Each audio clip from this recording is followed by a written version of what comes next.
Hey guys, welcome back to TMI with Terry Lee. All right, what am I doing right now? I'm going to tell you some stories because there's nothing better than some stories when you are quarantined to your house for, I don't know, my kids do not go back to school till April 24th, which I hope it is they go back to school on April 24th because that's my birthday, and there would be no better birthday than not completely losing all my hair because my kids have been home from school all day. And to all your moms that homeschool all the time, good job, because I'm in it day one. I'm already drinking, well, just hot cocoa, but it's not, I could probably drink a lot of this hot cocoa. I'm sure if I drink enough of this hot cocoa, and lots of it's mostly sugar, probably give me some good effect.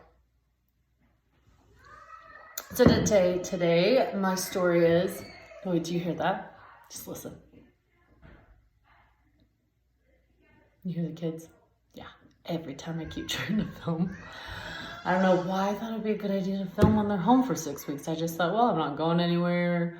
I mean, I should be homeschooling. We did like, I don't know, a good 20 minutes of homeschooling. This is why I've never homeschooled, because that's honestly all we would get in. And like I said, to all the moms who legit homeschool their kids, you are going to the celestial kingdom. And if I say that, then you know what religion I am. I belong to the Church of Jesus Christ, Latter-day Saints, and good for you for making yourself all the way to the number one kingdom. Me, if homeschooling's how we get there, oh no, I don't know if I'm gonna get there. I'm not sure. So, this video's not going quite how I expected. Oh, there you go. Okay, well, today I'm going to talk about what kind of parent I am. All right, Audrey, you want to say hi? Mama, what's the bendy straws? The bendy straws, London put the bendy straws away. Ask London where the bendy straws are that kill all the whales, but we love them. We love the bendy straws, and we love the whales, but I did buy bendy straws. Okay, you got to close the door. We'll see. Okay, back to my story. Oh, this is really going south, isn't it? Oh, great intentions, always. That's what mothering is, great intentions. I always great intentions. I wake up every morning.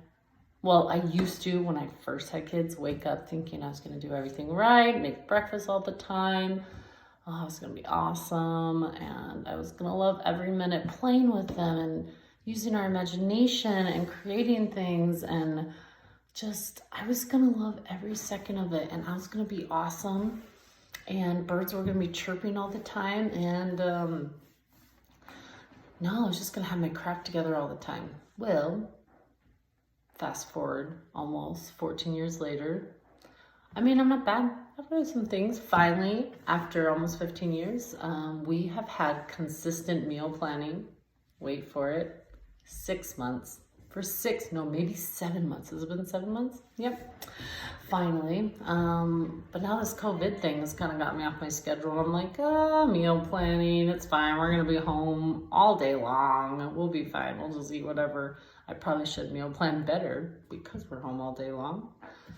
So we don't go through our food super fast. And let's see, parenting. Oh, I mean, my kids all floss. Well, I tell them to all floss and brush their teeth. Do they floss and brush their teeth? Well, you should look at our dental bill. It would say they don't, but they do. I mean, no. My youngest one does because I floss and brush her teeth, but I obviously struggled for a few months because she just had a whole bunch of cavities a few months ago, but now we're really good at it. My other kids are old enough that they should be flossing and brushing their teeth on their own and not lying to me. What else did I think I would be super good at as a parent? Oh, I didn't think I would yell or spank ever my kids.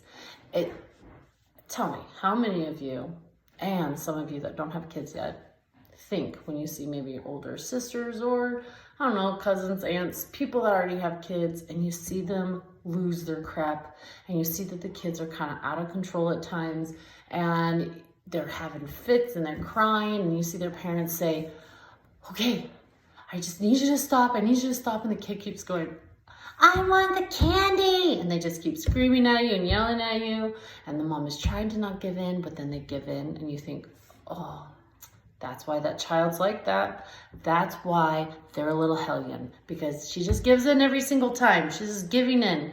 Just so simple. She just gives in so easily. No, listen. That's not true. That is not true.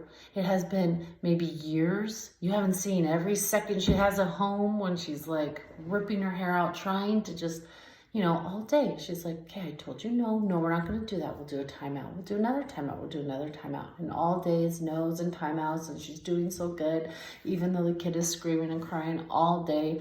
And you probably caught her at her last minute, last moment that she is losing her mind, and she gave in. But honestly, I remember thinking, I'm going to be so in control of my children. I'm be so in control of myself. I'm going to be so in control of every situation I have and everything I do. And all you control people don't have kids if you have control issues, because you cannot 100% control them. Don't get me wrong. I'm not saying you don't give them rules, you give them guidelines, but to think that you say one thing, please put that down. I asked you not to do that. And then to think that their response is always going to be what you think it should be and what you know you want the response to be. Okay, Mom, I'm sorry I did that. I will put that back. I will be a saint. No, their answers are, no, why, Mom? But I want to do this. I don't want to do that. Blah, blah, blah, blah, blah. Most of the time it's not, yes, Mom, you gave birth to a little angel. Most of the time it isn't. There are some people. Oh man, there are a few lucky people that gave birth angels. My oldest is pretty close to Nate. She's not perfect. She's not perfect. That's a lot of pressure to put on her to say that she is perfect. But she's one of those kids that's pretty good like that.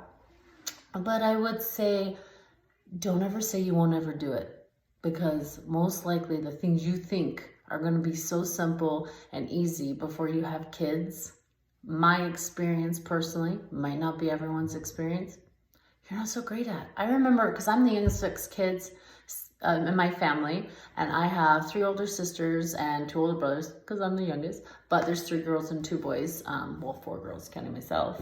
And I remember my sisters having kids before me and thinking, oh my gosh, I would never yell in public. I won't, why they're spanking them? They should just talk to them nicely and explain to them and ask them how they're feeling, and they'll be fine. I'm not saying you should be an outrageous, crazy parent that at some point you need CPS called on you because you are abusing your children. By no means am I saying that, or am I saying that I have ever done that. Now, I am saying that I have been upset, frustrated, angry, and I didn't think I'd ever feel that. So if you are feeling that, and let's say at the beginning of having kids, and you are at a point where you're like, I don't know why this is so hard, or why I'm frustrated, or why I don't love them every second of the day. Like, I love them, but I don't like them. I do not like these little minions that I gave birth to. They're driving me crazy. Just remember that it won't always be like that forever. Well, that's not true. I mean, I have some siblings, which, by the way, I love you. Some of these siblings, they know who they are, that maybe have taken a little longer to figure out some things in life, and probably still hard for my mom, and she still worries about them a lot, but it's not going to be like that forever. And you have to realize, I would say one of the best advice I ever heard on, if any of you listen to the podcast by Better Than Happy, she's like a Mormon celebrity. Her name's Jody Moore, and I hope I say it right. She said something like, you have to be able to be happy even if the ones you love aren't happy. You can't wait if you're waiting for everyone you love and everyone around you to be happy for you to be happy, you're never going to be happy. So as a mom, that's great advice as a mom, because I promise you there's moments when one is happy, one of the kids is great and happy, and you're happy, and then one isn't happy. And you're just going to have to be like, well, I'm going to enjoy the good moment with this one and let this one have a meltdown, and realize that I'm still a successful parent because my children are alive. And I have lived another day to parent. They've lived another day to parent, or be parented. That's what I meant. So I'm doing a great job.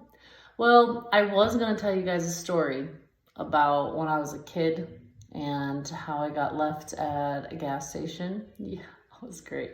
So I was that kid. So speaking of parenting, right? We all make mistakes and we all mess up. Parenting. Mama, this is for you. Oh my gosh, more sugar. Oh, they know me well. Thank you. Oh, are these the ones Ashley made? Oh, they're delicious. Okay, I'll see you later, Audrey. Bye-bye. Bye. So, when I was about 10, all right, I'll see you later, Ashlyn. Ashlyn. You got 5 seconds. Oh, Ashlyn, these are delicious. Thank you. You're welcome. So, when I was, I hope that's not my video. When I was about 10 years old, our whole family went on a big trip. We lived in California, Lancaster, California. And my parents bought us this like old RV that was pretty big size. You could fit a lot of people in there. And that was like a dream come true. I love houses in general. So a house on wheels with like a bed and a toilet and a kitchen is amazing for me. I loved it so much. My mom usually is the one who would always take us everywhere. Any trips we did, anything was with my mother. My dad, he was working all the time, busy. I mean, just, he had stuff to do, and so he didn't really do the trips with us much. But for some reason, he was the only one that was able to take us on this trip, and we went up to Canada for like a family reunion, and it was all my siblings, and I believe my brother's friend came with him. I'm trying to remember his name. I can't remember his name. I know who he is, but I can't remember his name. And anyways, now I'm starting to tell stories like my mother. She's like, so it was back when, I think it was 1970. It was a spring day. It was very nice. Sorry, I won't go back that far. I don't know exactly what day. I don't know if it was a spring day. I think it was a summer day. Long story, a little longer. We all go into this big RV. We're on our way to Canada. We go up to Canada. We do duct tape my brother Kent's mouth closed because if you met him, even now, he's still got a potty mouth. He's kind of crazy and wonderful, and I love you. And so that was fun. We duct taped his mouth closed. But on the way home of this trip, by the way, I meant to say that only my dad went on this trip as the parent. And he never took us on trips by himself. So that was the first I hope everyone survives and I hope everyone comes back home. And so I understand he's never done it on his own. So this is probably why this happened. But on our way back, we stopped at a gas station. And I also was the kid, I love to sing. I actually thought I was going to be a singer. By the way, just because I love to sing doesn't mean I'm super great at it. I wish I was born with like these children's talents that come on America's Got Talent and they're like 3 and they like have the voice of Kelly Clarkson. It must be nice. That's not me. I don't have that voice. I have a big heart, but I do not sing like that. I do like to sing though. And so I would I would lay up above like where, let's see, like there was the seats where the people would drive, and then above that was like a whole bed, a big, huge bed.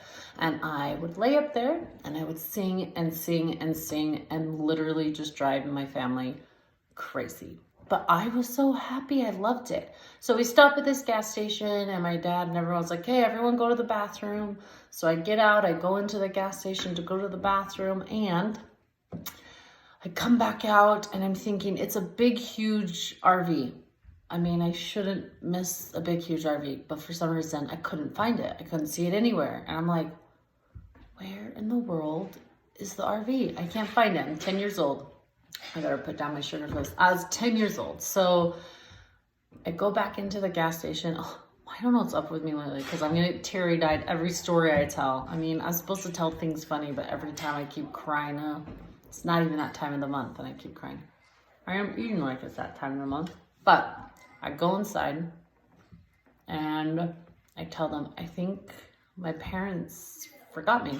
And I don't see them anywhere. And so basically they said, okay, well, this is before cell phones. So it wasn't like, hey, do you know the number? Call your dad and we'll have him turn back around. So I start bawling and crying and they try to comfort me and give me food. And at that time I wasn't an emotional eater. I am now. So hence the, what am I eating? It's like a cake pop thing. I think it's just cookie dough, so salmonella, something like that in there. But anyways, they come in and they talk to me and try to make me feel better about my family legit forgetting about me and leaving me at the gas station. So like 2.5 hours, 3 hours later, they come back because it was like an hour before they even realized I was gone, and they came back. And I was so sad and so upset, but I was so glad they came back. And I literally do think that they said they did not realize I was there for an hour or hour and a half. And I'm thinking, how? How did you not realize I was there? I would sing and drive the crap out of you, just like drive you crazy the whole time. You didn't realize there was no annoying singing for an hour and a half? I guess they were just enjoying their peace, like really loving it. Oh, 1 second. I did not close the door. I'll close it. There we go. So, I was telling the story about, okay, anyways, so my family comes back and life goes back to normal because in like a few seconds, and they're like, oh, Tara-Leigh, we missed you. We're so sorry that, you know, we forgot you. My brother Kent says to me, he's like, hey, how was it? And I was like, well, they offered me some food, but I was just too sad to eat. I didn't want any food. He just says to me, why not? You should have took it. I was hungry. You should have took that food. I wanted some food. Went right back to normal. It wasn't like, oh, well, that's understandable. It must have been so scary that you were left at a random gas station and gosh, I can't remember. I keep saying it's Idaho, but I honestly don't remember exactly what gas station I got left at. But it definitely wasn't like next door to my house in California where we lived at the time. So a lot of scars, a lot of therapy should have been had for that, but instead I'm eating my emotions in a cake pop and making YouTube channels. So it's about the same. I mean, I am going to save a lot of money. I mean, maybe not on clothing, because if I keep eating like this, I might have to buy a few sizes bigger, but that's fine. It's not a big deal. Or just wear a lot of stretchy pants, which, by the way, I like stretchy pants. I have this thing about always making my videos 17 minutes 30, 31 seconds, 32, 33. Anyways, I hope you enjoyed my story. I hope you enjoyed my story about also don't beat your parents up. My dad did not mean to forget me in that crazy family trip. He was not used to taking us everywhere. And to his defense, it was a big RV. It's easy to not notice someone in there. I mean, often people forget that they don't have a kid in their car and it's a lot smaller and it's easier to see. So I love you, Dad. I do forgive you, even if there are often times that I'm like, oh, please don't let me get forgotten somewhere, even though I'm the one driving now and I am the adult, so I should be fine. I shouldn't be getting forgotten anyways. Anyways, I hope you enjoyed my story. Don't forget to come back to Team Tara-Leigh, and we will have more real talk and just be open and have a good time and eat our emotions and get through this lock-in of our houses of COVID together. All right, guys, talk to you later. Bye.